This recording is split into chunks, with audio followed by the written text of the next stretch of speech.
Bonjour à tous, bienvenue dans ce module consacré au droit de l'intelligence artificielle. Je suis Arnaud Latil, je suis maître de conférence à Sorbonne Université et mes travaux portent sur le droit de la propriété intellectuelle et sur le droit du numérique. J'ai aussi eu par le passé, j'ai exercé les fonctions d'avocat par le passé, aussi en matière de propriété intellectuelle et aussi de contentieux plus généralement. Le cours d'aujourd'hui est consacré au droit de l'intelligence artificielle et en particulier, nous nous concentrerons sur un texte qui est aujourd'hui le premier texte juridique, la première proposition de texte juridique en matière d'intelligence artificielle, c'est la proposition de règlement publié par la Commission européenne le 21 avril dernier. Alors pour ce faire, je vais partager un support visuel que voici et seront mis à votre disposition à côté le texte, cette proposition de règlement de la Commission européenne. Alors, c'est un texte avec ses annexes, c'est un texte qui est assez dense, puisqu'il compte 110 pages, plus ses annexes, en tout ça fait plus ou moins 150 pages, et donc évidemment il n'est pas question, pendant les quelques minutes que nous avons ensemble, de parler de l'ensemble de ce texte. Nous allons nous concentrer sur les points les plus saillants, en vous présentant les origines de ce texte, ses racines, puis ensuite en voyant les principales dispositions qu'il prévoit. Voilà pour le programme d'aujourd'hui. On terminera par un mot sur des questions prospectives qui pourront servir de point de départ de notre discussion que nous aurons l'été prochain. Alors, pour commencer, la première question que l'on se pose, c'est pourquoi réguler l'IA? Après tout, l'IA pourrait être laissée comme un domaine non régulé juridiquement, mais bon, ce n'est pas le cas. Pourquoi ce n'est pas le cas? Essentiellement pour deux raisons. Le premier motif, c'est que l'IA est une technique qui est considérée par les pouvoirs publics de la plupart des pays du monde comme une technique à encourager. En effet, l'IA est vue, je ne vous apprends rien, comme une nouvelle révolution technique, un nouveau pas important, riche de développement. Alors, pourquoi en particulier? Car on compte sur l'IA pour relancer l'économie, sortir de la crise, ses sources d'emploi, d'innovation, d'investissement. Pour ces motifs-là, on souhaite encourager l'IA, et les applications de l'IA concernent un grand nombre de domaines. Citons la santé, l'environnement, l'agriculture, et puis évidemment les télécommunications. Bon, il y a plein de domaines qui sont impactés par l'IA. Alors, bon, cela dit, pourquoi l'encadrer juridiquement au niveau de ce premier motif qui est l'encouragement? Car précisément, la réglementation est vue comme une source de sécurité juridique. C'est-à-dire que l'absence de cadre juridique est vécue par les entreprises et par les chercheurs aussi, mais surtout par les entreprises, comme une source d'insécurité. En effet, on ne sait pas si telle ou telle application de l'IA va être interdite, serait interdite dans le futur, ou au contraire encadrée ou autorisée. Et donc, prévoir le plus tôt possible une réglementation qui permet de se positionner est conçu comme quelque chose de favorable en matière d'encadrement juridique des techniques, ce qui est donc susceptible d'encourager la recherche et la mise sur le marché de nouveaux produits. Du point de vue ici européen, comme on va parler essentiellement de l'Europe, il ne faut pas oublier une dimension importante qui est celle du soft power, car l'Union européenne souhaite se positionner comme étant la première zone du monde à réguler l'intelligence artificielle, et donc à marquer d'un premier pas le droit de l'IA. Alors, technique à encourager d'un côté, mais aussi source de danger. Là, je serai assez bref, car ces questions sont certainement bien connues de vous déjà, et vous avez pu en prendre connaissance dans le cadre d'autres cours. Source de danger au niveau de la conception. On parle souvent des biais de conception dans les jeux de données ou dans la conception des algorithmes, qui peuvent être source de danger pour les personnes. Alors, On peut citer les exemples d'accidents, de véhicules autonomes ou de logiciels d'IA comme le bot Tay de Microsoft qui sur Twitter est devenu raciste très très rapidement. On peut penser aussi aux logiciels qui permettent d'aider à la prévention d'infractions, notamment utilisés par la police anglaise qui ont connu des biais importants. Plus généralement, l'objectif est aussi de donner confiance pour les consommateurs dans la technique de l'IA. Et donc, l'objectif est de lutter contre l'opacité du fonctionnement de l'IA, qui est en particulier liée à l'apprentissage automatique. Puisque, je ne vous apprends rien encore une fois, entre la conception du produit d'IA et son résultat, eh bien, il pourrait se passer des événements qui sont hors de la maîtrise des concepteurs. Donc, pour toutes ces raisons, l'IA doit être réglementée. Maintenant, comment doit être réglementée l'IA? Alors ici, il faut bien dire qu'il existe deux modèles possibles à suivre. Dans un premier temps, il est possible pour les législateurs d'adapter le droit existant à l'IA. Ainsi, il conviendrait de modifier le droit à la vie privée. En Europe, c'est essentiellement le RGPD aujourd'hui qui en constitue la base légale. Le modifier et de l'adapter en tenant compte d'applications, de cas particuliers pour l'IA. Ce serait pareil en matière de propriété intellectuelle ou de droit de la concurrence ou encore de cybersécurité. À relever que ce choix d'adapter le droit applicable semble être celui fait par le Canada.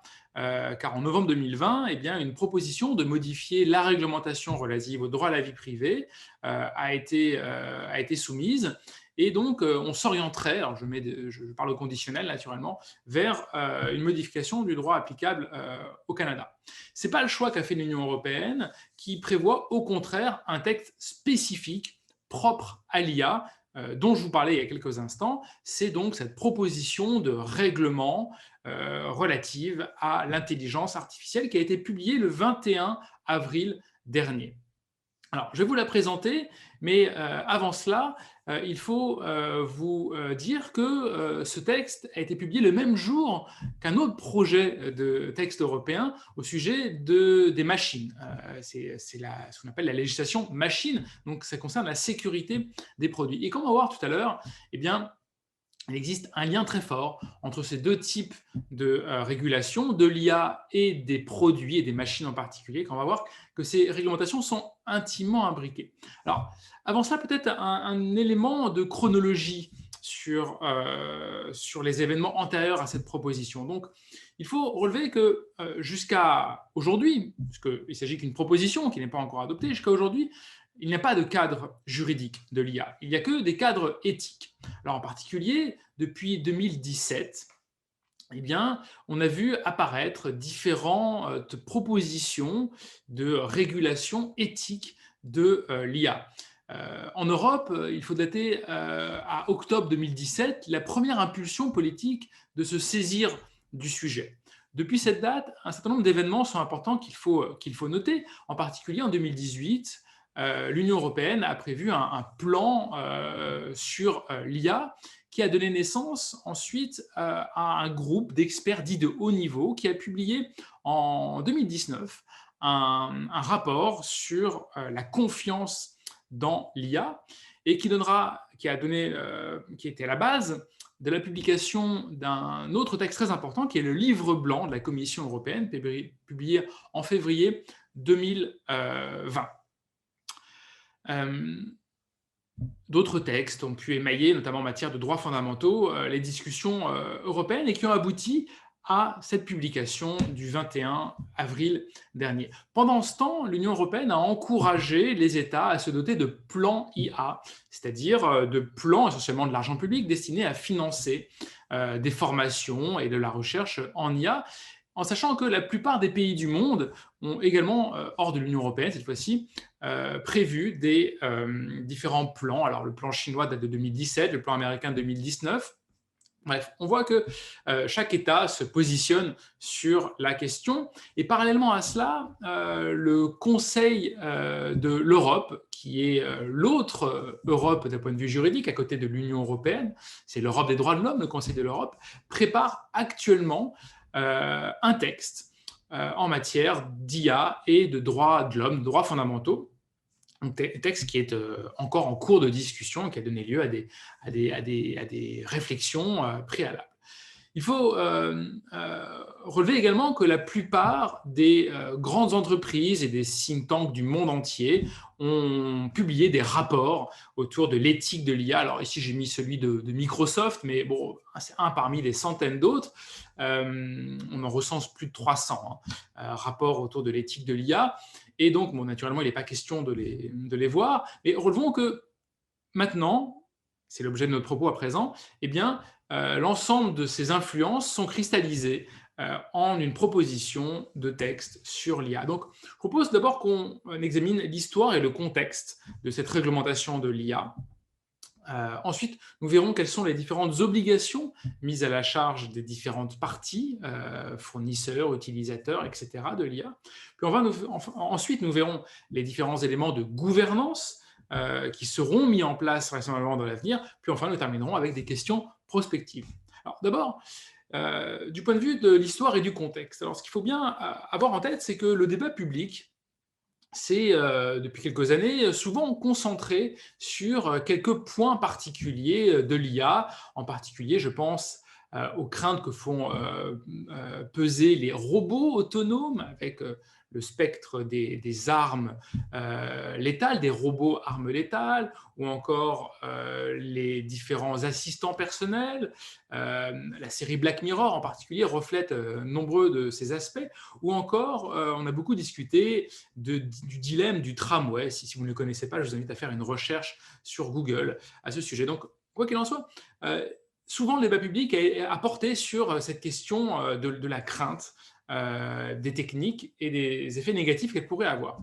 C'est vrai, mais aujourd'hui, il faut bien avoir en tête que la manière dont le débat est appréhendé est un peu plus large que celui-là. Car en effet, l'IA doit être pensée et est pensée aujourd'hui comme une technique qui présente des risques, mais au même titre que d'autres techniques. Ainsi, on peut faire des parallèles entre les réglementations relatives à la sécurité routière, au nucléaire, à l'alimentation et à l'IA. Car en effet, chaque technique, toute technique, possède à la fois des dimensions positives et parfaitement, alors soit indolores pour la société ou même favorables, c'est le progrès technique, et puis présente des risques. Cet élément, cette balance entre eh bien, la liberté d'exercer une nouvelle technique, d'en proposer, et puis les risques qui sont associés, eh bien, on la retrouve bien exposée dans des ouvrages assez célèbres, notamment du sociologue allemand Ulrich Beck sur la société du risque, ou encore chez Jürgen Habermas. J'ai également mis ici les couvertures d'ouvrages du sociologue français Marcel Mauss, du début du XXe siècle, qui pose déjà ces questions-là, ou du philosophe français Jacques Ellul, dont les réflexions portent également sur ces questions. Donc en fait, la vraie question, elle est de savoir quels sont les usages qui présentent des risques et qu'il faut réglementer. De manière générale, le risque est appréhendé de cette manière. C'est vrai pour l'IA, mais c'est vrai aussi pour tous les risques techniques. D'un côté, on examine la gravité potentielle d'une technique, légère, majeure ou catastrophique, et puis sa probabilité d'apparition, faible, forte ou imminente.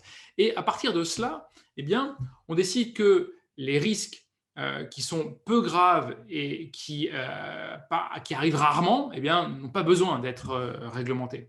Au contraire, c'est l'autre bout de l'échelle, à partir des risques inacceptables, les risques qui sont catastrophiques et qui arrivent souvent, eh bien, naturellement, il faut en interdire l'usage. Et au milieu figure l'ensemble de ces risques qui sont probables, qui arrivent et qui sont relativement graves, en tout cas qui nécessitent qu'on ne les interdise pas, mais qu'on les encadre juridiquement. Et précisément, cette philosophie, consistant à distinguer les risques inacceptables, donc interdits, les usages interdits d'une technique, et de l'autre côté, les usages qui présentent des risques, mais il faut autoriser l'usage à condition de les encadrer, eh bien, cette philosophie va structurer la proposition de règlement qu'on va voir. Alors, retenons ici que cette proposition de règlement s'inscrit, je vous le disais, dans un droit européen des risques techniques qui est déjà assez ancien.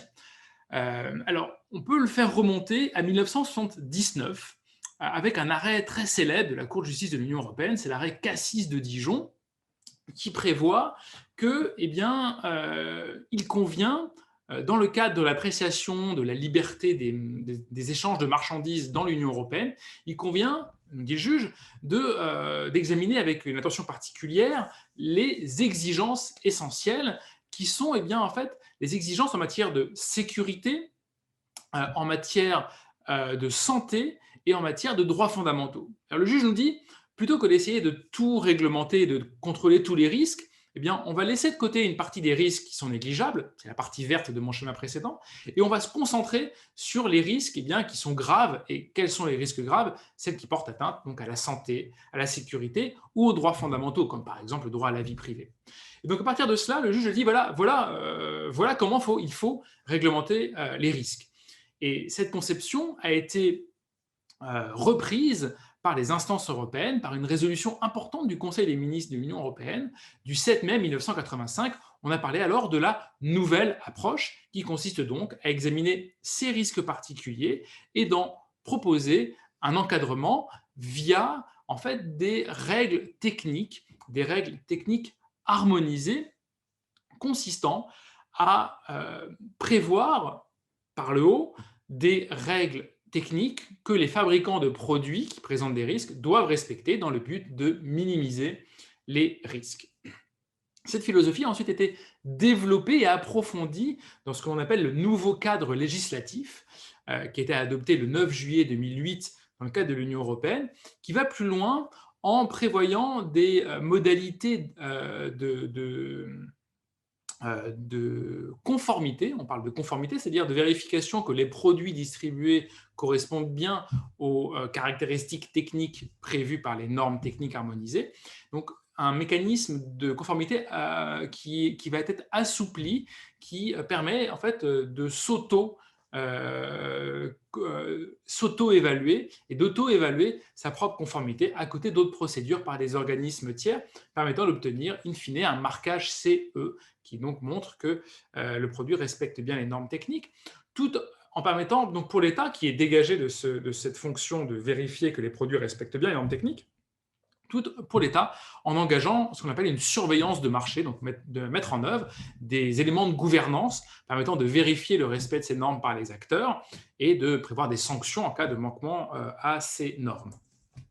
Alors, ça, c'est le procédure type du marquage CE. Je dis très rapidement, il existe des règles dites nouvelle approche, ça peut être des directives ou des règlements, qui prévoient certaines exigences essentielles. Donc, le producteur du produit technique va vérifier si son produit risque de porter atteinte à ces exigences essentielles.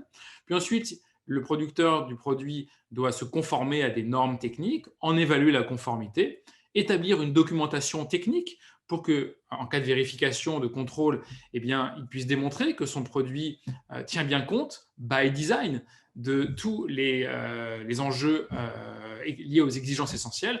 Et donc, ensuite, il peut apposer son marquage CE et vendre librement son produit dans l'ensemble de l'Union européenne. Alors, maintenant, si on revient à l'IA, quelle conception de l'IA a été faite? Là, je vous ai dit que c'était une réglementation pour tous les risques techniques. Et si on s'intéresse maintenant à l'IA en particulier, comment est appréhendée l'IA? Car on sait, en le disant, on sait bien que l'IA, ça n'est pas comme, par exemple, un ascenseur. Un ascenseur, c'est un produit qui va être réglementé par l'Union européenne. Voilà pourquoi je prends cet exemple. Il y a plusieurs formes d'IA. Tout le monde n'est pas forcément d'accord avec la définition de ce qu'est l'IA. Il existe des techniques d'IA qui sont utilisées aujourd'hui qui ne l'étaient pas hier. Il y en aura demain qui seront utilisées, qu'on va peut-être découvrir encore. Donc bref, la question est de savoir qu'est-ce que l'IA? Alors, le choix fait par l'Union européenne est de retenir une approche par cas d'usage et non pas une approche qu'on pourrait qualifier d'holistique. C'est-à-dire que le but ici, retenu par l'Union européenne, ce n'est pas de retenir une définition de l'IA qui serait stricte. Pourquoi? Pour toutes les raisons que je viens de vous exposer. Les techniques sont plurales, elles évoluent et en fait, finalement, en elles-mêmes, la technique de l'IA ne pose pas de difficulté. Ce qui pose difficulté, ce sont les cas d'usage de l'IA. Et donc, c'est à travers cette technique de l'appréhension des cas d'usage que l'Union européenne va réglementer l'IA. Alors, la définition retenue, elle est vraiment minimale. L'IA, c'est un logiciel générant des contenus, prédictions, recommandations ou décisions qui influencent l'environnement matériellement ou non. Ouais, c'est quand même extrêmement vaste et aussi vague comme définition, l'annexe de la proposition de règlement répertorie les différents types de techniques qui entrent dans la définition de l'IA, notamment le machine learning ou les approches statistiques ou symboliques. Je vous renvoie à ce texte pour aller lire les techniques retenues. Donc en fait, ce sont donc bien les cas d'usage qui vont être retenus. Alors, quels sont les cas d'usage qui vont être réglementés? C'est essentiellement l'emploi, le transport, la police-justice, c'est-à-dire la prévention de la criminalité, l'éducation, la santé, l'information et les produits au sens les produits matériels, les machines qui sont vendues et qui incorporent de l'IA. Alors, là, c'est le vif du sujet.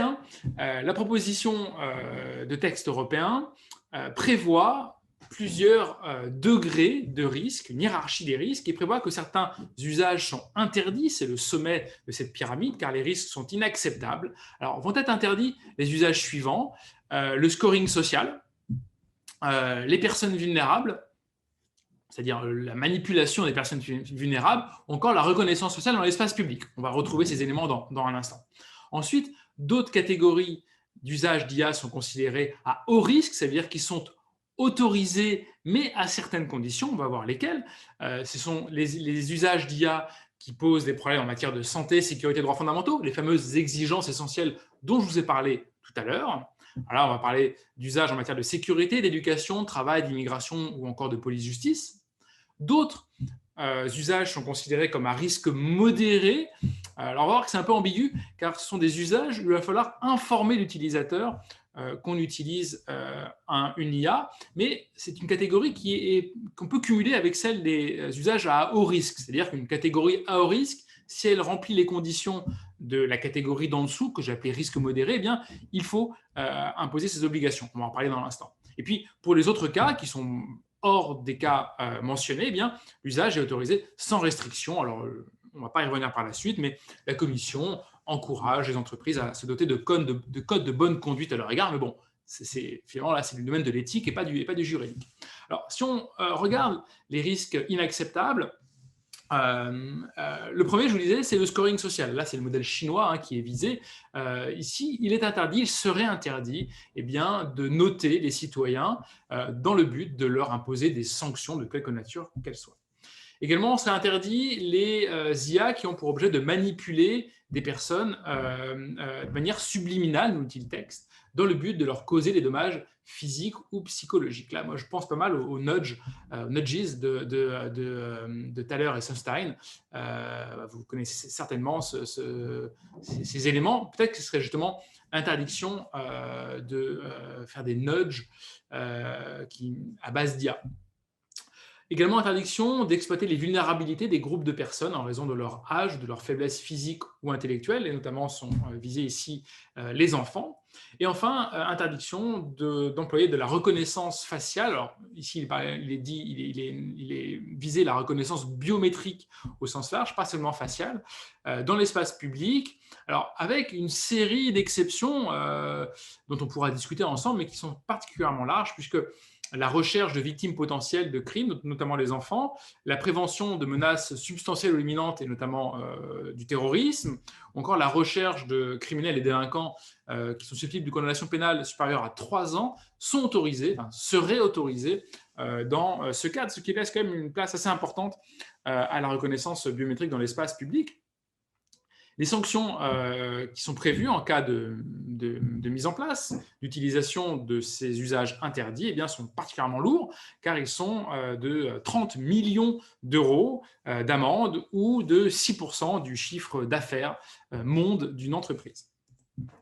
À côté, le deuxième niveau, ce sont les IA dits à haut risque. Et avant d'en voir le régime juridique, quelques mots de définition. Alors ici, pour comprendre la définition des IA à haut risque, il était nécessaire de vous expliquer ce que j'ai fait auparavant, de la réglementation dite relative aux exigences essentielles. Car ici, il est prévu que ce constituent des IA à haut risque, d'abord toutes les IA qui sont incorporées dans des objets ou qui sont eux-mêmes des objets réglementés par ailleurs dans le cadre de la nouvelle approche et du nouveau cadre législatif. Ainsi, par exemple, je vous ai dit qu'il existait des réglementations sur les ascenseurs, mais aussi sur les machines, les jouets, l'aviation. Eh bien, dès lors que l'IA est utilisée dans ce cadre, dans un des cadres visés par la législation européenne, eh bien, il faudrait que l'IA suive le mécanisme du marquage CE propre à ces éléments. Donc, c'est extrêmement large. Mais la Commission européenne prévoit également une deuxième liste d'usages d'IA dits à haut risque, qui sont ici les usages propres à l'IA, donc indépendamment de la législation harmonisée préexistante, qui sont en particulier les systèmes d'IA qui visent à l'identification biométrique, à la maintenance ou la réparation des infrastructures critiques, routes, eau, pétrole, chauffage, électricité. Les IA utilisées pour l'éducation ou la formation professionnelle, en particulier en matière de sélection et d'évaluation des étudiants. Dans les relations de travail, au niveau du recrutement, pour la diffusion des annonces ou la sélection des candidats, et également pour l'évaluation des salariés. En matière d'accès et de jouissance aux services publics, on pense en particulier au dispatch en matière d'urgence, ou encore pour l'accès à des services essentiels proposés par des personnes privées. Ici est visé explicitement le credit score, calculé par les banques ou les assurances. Autre usage encore qui est encadré, les usages dits police-justice, c'est-à-dire l'évaluation des personnes, la détection des émotions, détecter les deepfakes, l'évaluation des preuves, la prédiction, le profilage, l'investigation, bref, tous les usages qui sont faits par la police pour prévenir la criminalité ou pour la réprimer. Également, les usages en matière d'immigration et de contrôle aux frontières. Là, on pense au système utilisé pour détecter les émotions des personnes, pour évaluer les risques d'immigration irrégulière, les risques de santé ou les examens de documents d'identité. Et enfin, dernier cas d'usage considéré comme à haut risque, l'administration de la justice, en particulier pour les logiciels d'assistance aux autorités judiciaires. La proposition prévoit que ces systèmes à haut risque doivent être conformes à un certain nombre d'exigences communes, ces exigences ayant pour objectif d'assurer la traçabilité, l'auditabilité et la transparence des systèmes d'IA. Alors, c'est très long, je vais vous le dire très rapidement. Les systèmes d'IA doivent prévoir un système de gestion des risques intégré. Alors là, tout ça, c'est by design, tout ça, naturellement. Un système de gouvernance des données, un système de documentation technique qui doit être établi, un système d'enregistrement automatique des événements lorsque le système est en marche. Il doit également prévoir l'information des utilisateurs sur le fonctionnement du système d'IA. Il doit prévoir, et là c'est un élément très important, une supervision humaine, donc l'utilisation doit être faite sous le contrôle d'un individu, et doit également, dernière exigence, avoir des qualités de précision, robustesse et cybersécurité. En cas de manquement à ces exigences, eh bien, les sanctions sont très importantes, car elles sont de 20 millions d'euros jusqu'à 20 millions d'euros, ou 2% du chiffre d'affaires monde, avec un focus particulier en matière de gouvernance des données, où les sanctions sont encore plus importantes, 30 millions d'euros, 6% du chiffre d'affaires. Alors, là, c'est les exigences générales. Maintenant, quelles sont les obligations des parties qui concourent à la création d'un système d'IA? Alors, commençons par les fournisseurs. Les fournisseurs, donc ceux qui mettent sur le marché un système d'IA, doivent, et c'est le point principal, obtenir la conformité avant la mise sur le marché. C'est-à-dire qu'il faut satisfaire à ces exigences préalablement à la mise sur le marché et passer à travers la procédure d'obtention de conformité que j'ai expliqué précédemment pour obtenir le marquage CE. En plus d'obtenir la conformité, les entreprises doivent également enregistrer leur système d'IA, devront, puisque c'est quand même prospectif tout ça, devront enregistrer leur système d'IA sur une liste tenue au niveau européen. C'est vrai pour les entreprises françaises, européennes, françaises naturellement, mais européennes, mais également les entreprises étrangères qui souhaitent diffuser leur système en Europe. Ces obligations donc consistent à respecter les exigences essentielles, on vient de le dire, mais également à conserver les logs, c'est-à-dire que la machine doit enregistrer les logs, mais le fournisseur doit conserver tous les logs et il doit rédiger la documentation technique. En plus de cela, il doit assurer la gestion de la qualité du produit, il doit agir en cas de défaut de conformité du produit, il doit informer les autorités nationales, dont on parlera tout à l'heure, qui vont être créées pour surveiller le marché de l'IA, et en cas de contrôle par un État, ils doivent démontrer la conformité du produit aux normes techniques. Alors, cette procédure de conformité, elle reprend ce qu'on a déjà dit, c'est-à-dire qu'elle consiste pour le fournisseur à identifier les IA à haut risque. Si c'est des IA à risque inacceptable, eh bien évidemment, le débat s'arrête là. Quand on entre dans du haut risque, il faut donc respecter les exigences de conception dont on vient de parler. Il faut passer par l'une des deux procédures de conformité qui sont prévues, soit les procédures existantes que j'ai exposées, soit des procédures propres où il faut donc respecter les standards de conformité.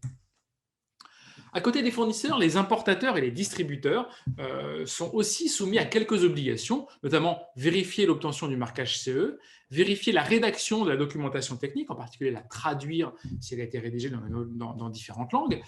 Ces importateurs et distributeurs doivent aussi informer l'autorité de surveillance en cas de défaut et pouvoir démontrer la conformité aux exigences essentielles.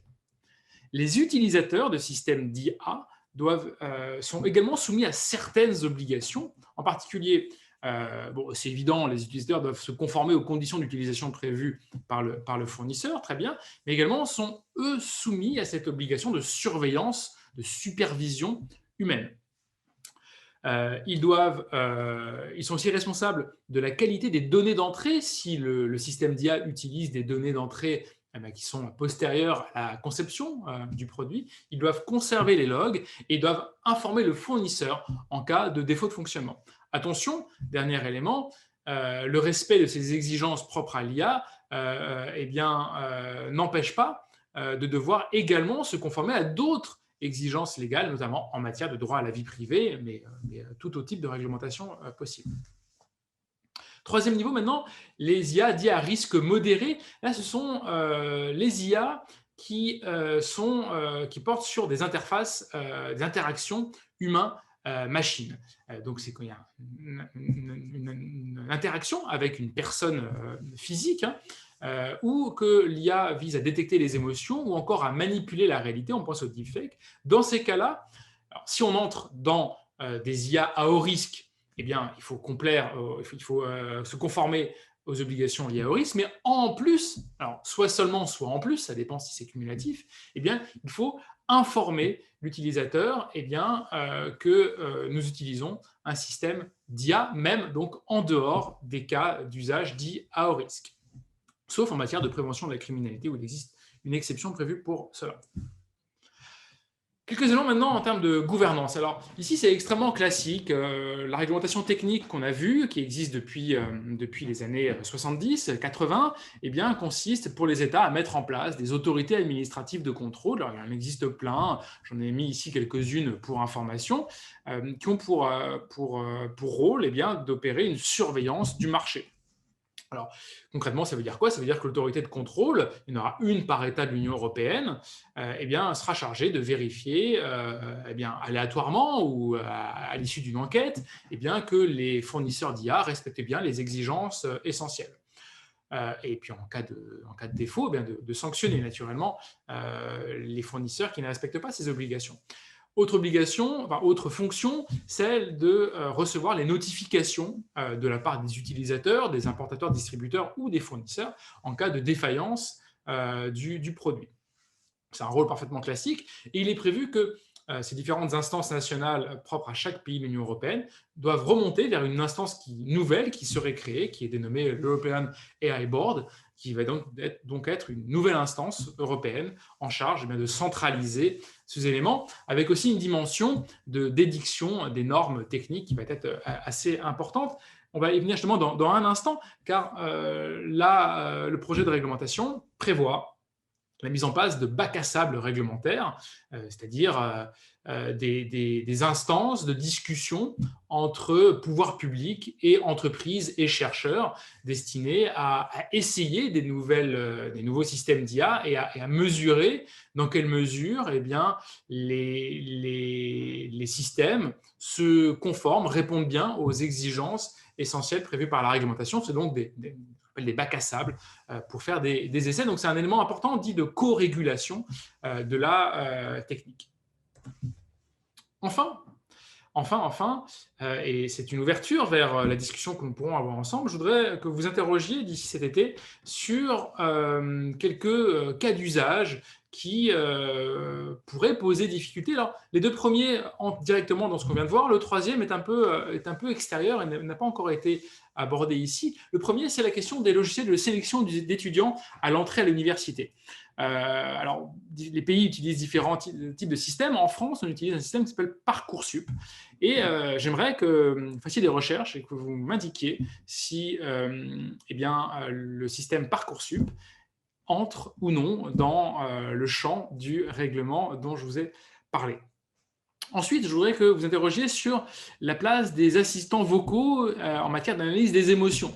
En particulier, je voudrais que vous interrogiez sur la manière d'informer les utilisateurs de l'utilisation d'une IA. Quels sont concrètement donc les outils que l'on pourrait utiliser pour informer l'utilisateur qu'un système d'IA est mis en œuvre. Enfin, dernière interrogation dont nous allons discuter ensemble, c'est la question des créations intellectuelles issues d'IA. Vous connaissez peut-être le projet Next Rembrandt. Si ce n'est pas le cas, allez voir sur Internet. C'est donc les cas où une création, ici graphique, est générée grâce à un système d'IA. La question que je vous pose, c'est de savoir, il n'y a pas encore de réponse juridique, donc c'est vraiment pour en discuter, qui est titulaire des droits de propriété intellectuelle sur la création issue d'un système d'IA. Qui, c'est peut-être une personne, plusieurs personnes, ou personne. En tout cas, c'est une question que je voudrais qu'il soit l'objet d'une réflexion avant cet été et qu'on puisse en discuter ensemble. Nous nous retrouvons donc cet été dans le cadre de l'école d'été. D'ici là, vous pouvez me joindre. Vous trouverez sur ce support mon adresse email et mon compte Twitter. Je vous remercie et je vous dis donc à cet été. À bientôt. Au revoir.